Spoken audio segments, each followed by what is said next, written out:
Jay here for Stretford Paddock. This is the Paper Talk. We're live. We're in the studio. You know what to do by now. Get involved in the chat and the comments and let us know what you think about all the latest Manchester United news. And the news, to be honest with you, today is focusing on the morning after the night before. All eyes on Munich. That 4-3 loss last night for United in the Champions League. Not the start we wanted to our group, but hey, it could have been a lot worse. I actually think 4-3 probably flattered us a little bit. But get involved and let us know what you think. Loads of people in the chat already. Jacoya Trott, Malcolm Campbell, Heaven Soul, Chris Singh, Colin Coupleditch, all saying Jay. Morning Jay, morning Jay. Jay's in the house. Rebecca Jade O'Sullivan. Morning Jay. We didn't expect to win anyway. That's the spirit. We didn't expect to win anyway, so it don't matter. Santa Notch says Onana blamed himself.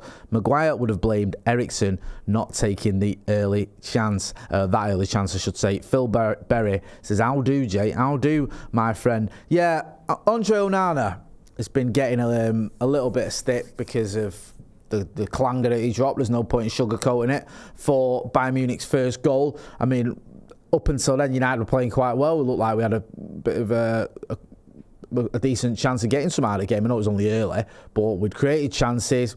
We hadn't been overrun. It looked like a pretty solid performance up until that point. But as we often do this season, just after sort of 20 minutes in, things started to go wrong, and obviously Leroy Sané having that weak shot that just was more or less went under him, didn't it? Under Onana, he should have done a lot better. But to be fair, he's admitted that. We'll get to that in a little while about what Andre Onana has said about the chance or the goal that he conceded. But first of all, Erik ten Hag's been talking about him as well. You can see there, Erik ten Hag sends message to Andre Onana after howler. He says, Erik ten Hag, this is from the Manchester Evening News, sorry. It says, Erik ten Hag is convinced goalkeeper Andre Onana will bounce back from his howler in last night's defeat. He says, I think he shows that he takes the responsibility and shows personality, and the personality he needs to get in high levels. But that's not only about him, but I think it's about the team's performance. So we have to support him on the pitch. We have to help him. But it doesn't only count for Andre. It counts for the players on the pitch. They have to understand they are 11. They are in the same boat, and they have to be on the same page to get results. In football, there will always be mistakes, so don't make it bigger than it is. As I said already, it was not only Andre with that goal. It was after that in the second half. He made great saves for us. He showed his capabilities, and he will bounce back for us. He is an important player. Yeah, I agree with a lot of that. It wasn't just Andre Onana who was at fault last night, was it? I mean, obviously he made that mistake and that cost us that goal. I don't think there's any debate there. But if you look at some of the other goals we conceded, it was poor. It was poor throughout the team. I mean, for the second goal, they just come down. The lad comes down our right hand side, their left hand side. No one's picking up.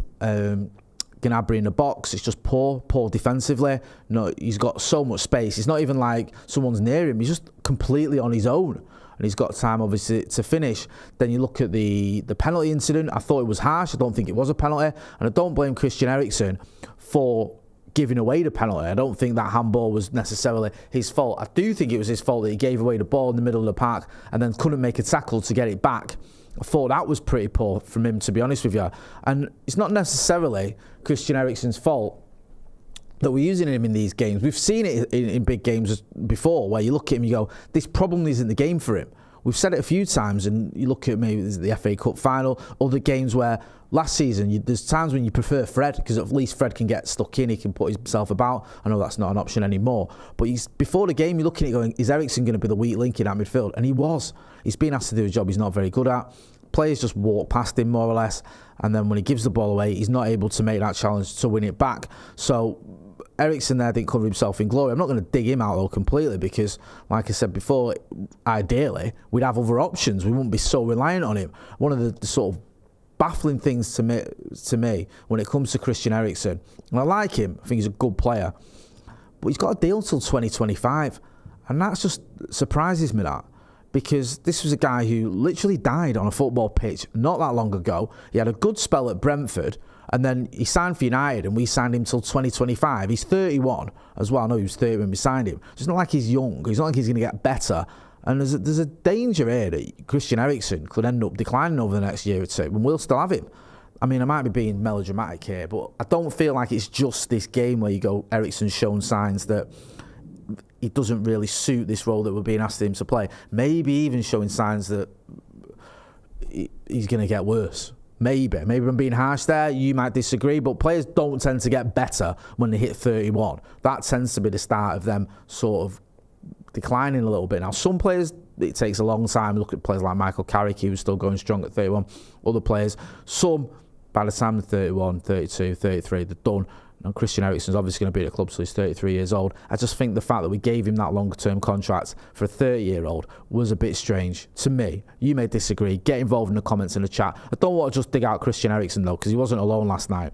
Scott McTominay, there's a clip of doing the rounds of Scott McTominay. I think we've posted it as well, where he loses the ball and he just doesn't track back. He just doesn't. He just jogs back. And I think it's Bruno who actually overtakes him to make the challenge. Now, you look at Scott McTominay, he's just come on the pitch and he's giving the ball away is one thing. Yeah, that's a question about your quality, perhaps, or your concentration or whatever.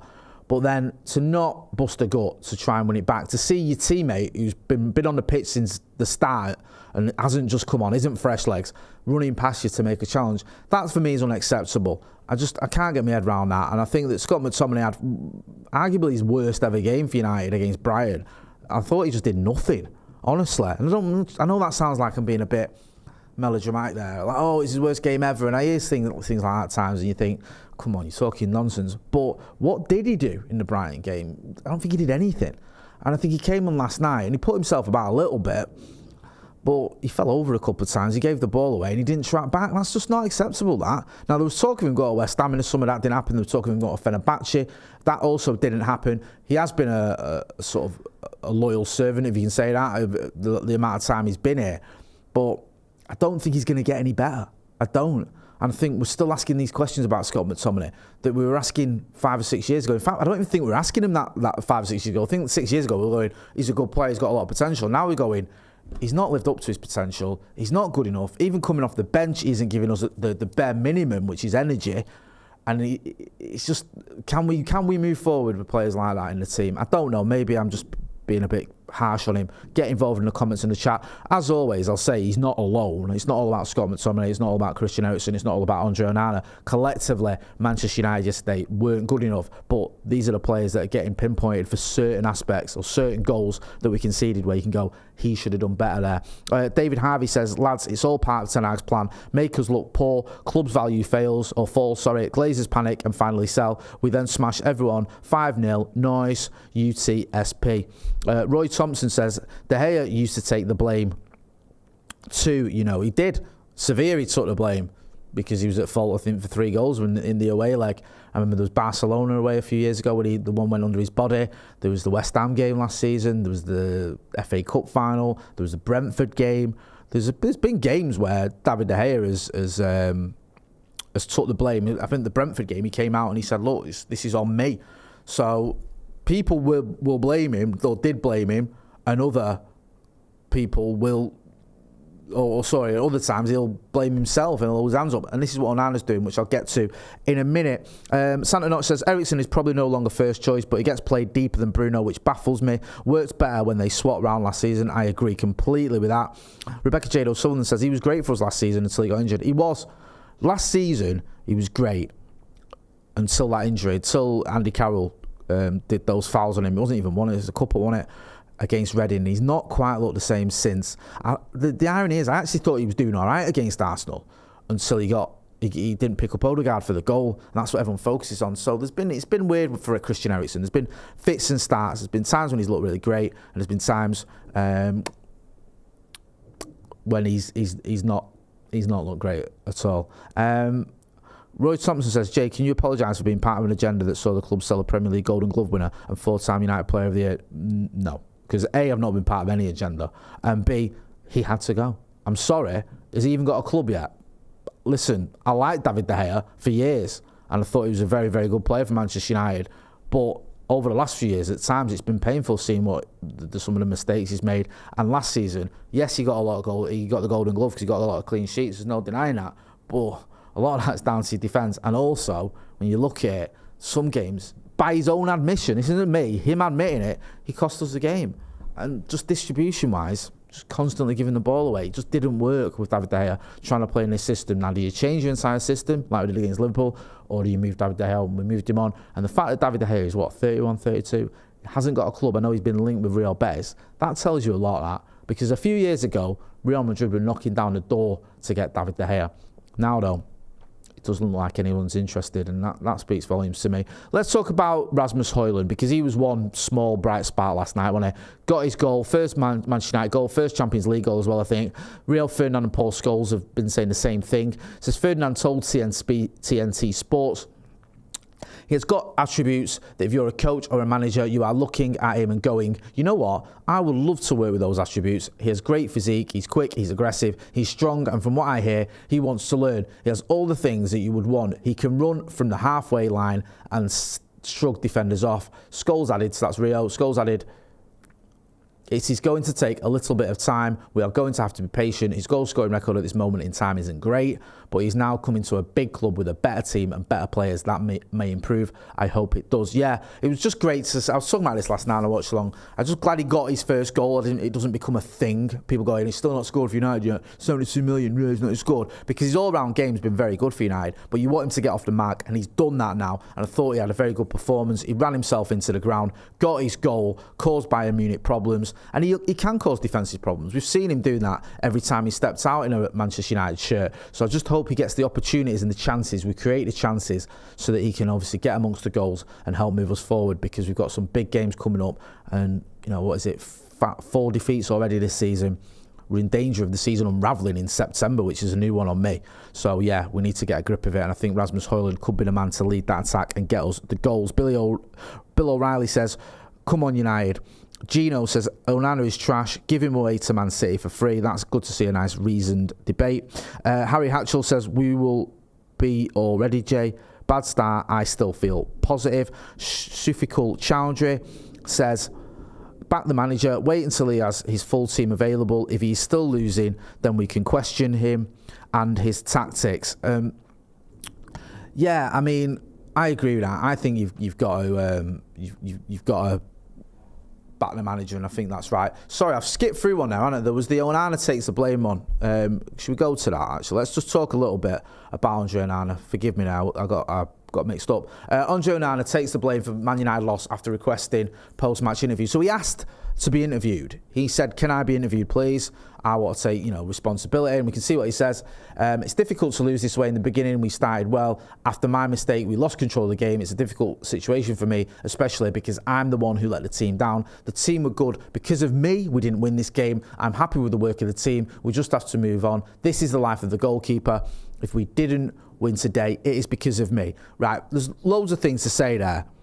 One, it's not just because of you. Yes, that goal was costly, but there was another 3 goals that went in, Andre, so don't just blame yourself. It was a bit of collective responsibility, and I think there's about 8 or 9 players that didn't play as well as he should have done last night, if we're being brutally honest. So it's not just on you. Yes, that was a costly mistake, but don't just blame yourself. There's others as well. I like the fact he's come out and he's held his hands up. I like the fact that he's saying, look, it's on me. I want to go and talk to the media. Let me do that. David De Gea did it against Brentford, and I praised him for that as well. I think if you go out there as your goalkeeper and you say, look, that one's on me, I think you deserve respect for it. He didn't need to do that. He could have just thought, I'm not speaking to the press. And no one would have minded that. No one expects a goalkeeper to come out and talk to the media after he's just made a big mistake. But he did, and I'm glad to see it. There's a journalist here who says, I think he covers Inter Milan, I think his name is Sayavush Falahi. He says, I've never seen Onana like this before. The criticism he's gotten has clearly got to him. At Inter, he had at most 1 mistake I can remember. It seems like Andre Onana isn't playing the same way he played at Inter. He wasn't known for making mistakes at Inter, and now already at Manchester United he's made a pretty big mistake. I think if you look at some of the other goals we've conceded, there's an argument that perhaps he could have done better for the Pedro goal against Brighton. Maybe he could have done better there. Some people digging him out for Declan Rice goal against Arsenal. I'm a bit unsure about that one. I felt it was one of those where it was so close to him and the deflection, it was a little bit harsh. But last night it was definitely on him, and he's admitted that. But it's just a little bit concerning, or a little bit, I don't know. Yeah, I think concerning is the right word, that he wasn't like this at Inter, and now he's showing these traits that we've not seen before. And I think Gary Neville said it when he spoke about the pressure that you're under as a Manchester United goalkeeper. It's probably the most the highest pressure job in football is being the goalkeeper for Manchester United, especially when you're coming in after a long-term goalkeeper like David De Gea. So you're coming in there and you're the new goalkeeper for the first time since 2011, is it? There's a lot of pressure on you there. Obviously, he plays a certain way. He likes to play with the ball at his feet. We know he can do that. But now people have started questioning him as to whether he's good enough with his hands. And I don't think it's helped the fact that he's been getting a lot of stick and a lot of questions, not just from the media and pundits. A lot of United fans have been giving him grief as well. And I think you just got to give the kid a bit of time. He's played 6 games for Manchester United. He's hardly played for us at all. He's coming into probably the most important position on the pitch. He's replacing someone that's been here long term. You've got to get behind him, show him a bit of backing, show him a bit of support. He's doing his best. He's coming out and admitting he's got it wrong. You saw the players after the game, saw Casemiro and players like going over to him and sort of giving him a hug and say, look, it's not on you, it's on all of us. And I like to see that. I like to see his teammates sticking up for him. And I'm sick of hearing this whole thing about De Gea would have saved that, De Gea would have done that. That's like me saying Dennis Law would have scored when we miss a chance. We haven't got De Gea anymore. He's gone. He's done. We have got Andre Onana, a goalkeeper who's just got to the Champions League final with Inter, a goalkeeper who has amazing talents, and we can see that. We just need to get behind the kid. He's coming to United. He's a young lad. He's 27. Big shoes to fill in David De Gea. He's here now. He's our goalkeeper. I don't know. Call me crazy. Let's get behind him. Let's get behind our players. He's only been here 6 games. You want to criticise players, fair enough. But when he's just got here and you're already saying he's not good enough, we shouldn't have got him, we shouldn't have done this, we shouldn't have done that. I just don't see what purpose that serves. I think every player who plays for Manchester United deserves a chance. 6 games isn't a chance. It isn't. You want to criticise Scott McTominay, he's been here for 6 or 7 years, whatever it is. Even if you want to question Christian Eriksen in this role, he's been here for a full season and a bit. Andre Onana has just got here and he's already getting pelters. And I think, I don't know, I get it. I get he made a big mistake and people are frustrated. But I think, yeah, we just need to get behind the lad a little bit. Let us know what you think. Puss15 says, poor keeper and defenders. Listen, the defenders didn't do him any favours. Stephanie Griffith says, back the boys. Plan B, DAO says, I'm saying now, next game we are scoring 10 goals. Inspector Woke says, wouldn't ever swap him. He also says, Burnley is our turning point. RH Elite Coaching, up the RH, says Jay, what a man, passion is unreal. Yes, RH, always good to see Ryan Upper. Go and check out Ryan Upper, RH Elite Coaching. He's coached the likes of Bruno and Fred and Delo and Elanga and all these boys. He knows his stuff about coaching. Harry Hatchell says, got to back your own, haven't you, Jay? I do, I think you got to get behind him. Colin Coupleditch says, up the RH. Dylan Chitty says, Burnley next, Beatles 3-0 recently. Don't. Santa Knox says Droylsden's finest. I think that's a reference to RH. Roy Thompson says bad scouting from the goalkeeping. He's 99% keeping the ball out of the net. Who cares if he can pick out a player from 90 yards if he throws the ball in his net? He doesn't throw the ball in his net, and he can make saves. People are acting like Andre Onana can't make saves. Yeah, Inter just got to the Champions League final last season with him just letting balls in all the time and throwing the ball into his net. That's how they got there. It was just because the strikers, Lukaku kept scoring loads of goals to get him there, and he just kept conceding goals, and it didn't really matter. Come on, man. Like, let's be real here. Andre Onana is a good goalkeeper. He is. He's capable of saving shots. He's a good shot stopper. He is. He's just having a bit of a time of it. He's actually having one game of it, if we're being brutally honest. I think the other games you can debate. And let's not argue or let's not forget what's in front of him. He's not had anywhere near his first choice defence in front of him. You've got Sergio Reguilon, who actually did well last night, who's our third choice left back, a sort of emergency loanee. You've got Victor Lindelof, who's probably third choice, maybe even fourth choice centre back if Luke Shaw's fit. He sometimes goes in there as well. Obviously, Martinez is his first choice, but he's not been the same Lisandro Martinez since his injury. It still looks like he's a little bit rusty there. And then you've got Delo, and you can even make an argument that actually Wan-Bissaka probably starts over Delo if everyone's fit. Plus, in front of those, you've got a midfield that's just been a little bit porous, players just running through it. So it's not been all sunshine and rainbows for Andre Onana. Mick says, keep it up, Jay. One of the best parts of Stretford Paddock isn't that none of you overreact like other fan channels. A little reason and perspective is a good thing. I just feel like, listen, you can criticise players and you can say players aren't good enough or the performances weren't good enough. I just don't get into this idea of 6 games in, laying into the kid and saying, oh, we should have never got him. I think, wow, where's the sort of backing him here? Where's the sort of giving him a chance? Give the lad a chance. The other options, you got the young Turkish lad, or you got Tom Eaton. Come on, man. Let's be honest. Let's talk about Lindelof. Victor Lindelof has issued a rallying cry. It says here, see this in the evening news, I think he's been speaking to MUFC. He says, mistakes are part of football, it happens, but it's all about how we can bounce back from that. I think we started the game well, and then obviously we conceded the first goal. After that, we just have to keep doing our job and keep playing the football we want to. Yeah, I mean, he's a little bit more sorry as well. He says, we came out in the second half and we wanted to give it a good try, and we managed to score 3 goals. But like I said, in the end, we didn't get the result we wanted. So, of course, it's very frustrating. Then the other quote is, we then fly back to Manchester to prepare for the game on Saturday. Everyone is eager to play that game as well, to bounce back and get 3 points and hopefully keep going after that. Hit that like button, people. We've not even got 100 likes here. What's going on? Come on. ADHD says, Jay, do you believe Rashford deserves to have a starting place? Yes, 100%. Jay Tomini says, we seem to start well, give away a silly goals, then collapse. Yeah, that's been happening constantly this season. We've just been starting well, apart from Forest, where we started atrociously. We started well against Spurs. We started well against Arsenal. We took the lead. I know it wasn't an amazing start, but we at least were in the lead. Brighton, we started well. First 18, 90 minutes against Brighton, we were in control of the game, looked well. And against Bayern Munich, I thought we started well. And yet, other than the Forest game, we've lost all those games that I've just mentioned. So it is really, really worrying. Erik ten Hag has got to fix it. I think he will. I think he's the right man for the job, just like I think Onana will be a good goalkeeper. But he has got to sort it sooner rather than later, because you look at the fixtures coming up. You've got Burnley away, you've got Crystal Palace. I think you've got 2 games in succession against Crystal Palace. You've got Brentford. I think you've got Sheffield United. These are winnable games. But the flip side to that is, if you don't win those games, serious questions get asked. And then the one good thing about Erik ten Hag usually is he wins the games you expect him to win. That's he's been his MO since he came into this club. He has won the games you expect him to win, but he's got to do that, because you'd expect us to beat Brighton at home, didn't we? We didn't do that. Sonic Worm says, last year we built a team to get in the Champions League. Now we have to build a squad to win trophies. 2 very different jobs. Roy Thompson says, Varane and Amrabat Cash should make us more solid. Ben Kelly says, McTominay came on, lost the ball after 10 minutes and was walking back, had me fuming. At least show some heart. Ufalu Buto says, United fans are impatient. Look at Arsenal.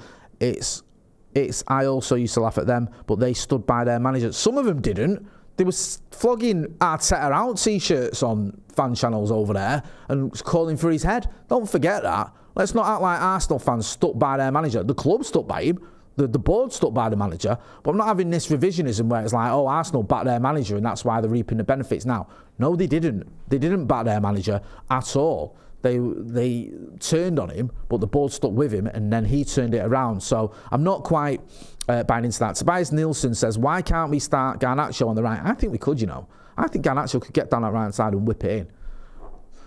We'll see anyway. Listen, I'm going to wrap it up there. Thanks everyone who got involved in the comments and the chat. We're going to be back later on. We're going to have Off the Bar with myself, Joe Smith, Stephen Howson. We'll also have the preview for that all-important Burnley game. I'm Jay Motty. Don't forget to like, share and subscribe. Thanks for watching.